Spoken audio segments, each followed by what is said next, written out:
अच्छा अच्छा, तो तुम नई नई आई हो गांव में। एक काम करो, तुम हमारे घर चलो। मैंने पूरी पकवान बनाए हैं, हम सब मिलकर खाएंगे।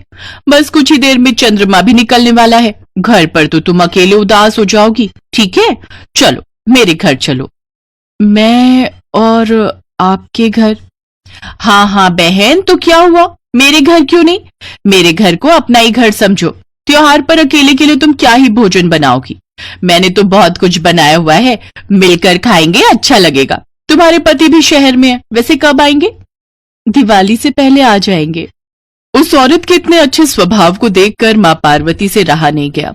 वो उसके साथ उसके घर चली गई, पर माँ पार्वती को तो भगवान शिव की पूजा करनी थी, उनसे आशीर्वाद लेना था।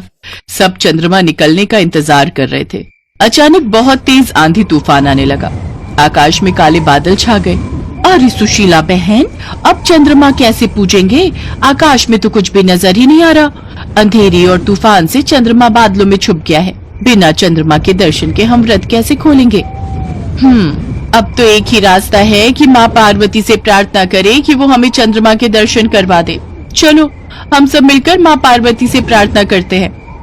सब स्त्रियां माँ पार्वती से प्रार्थना करती हैं कि आसमान साफ हो जाए और उन्हें चंद्रमा के दर्शन हो जाए।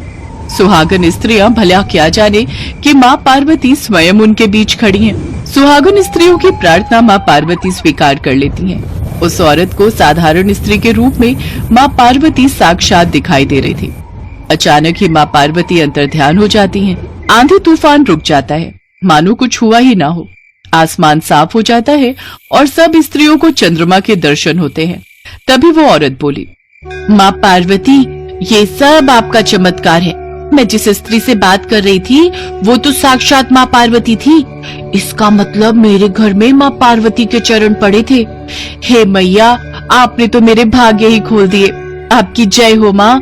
आप हमारे साथ करवा चौथ मनाने के लिए धरती पर आई।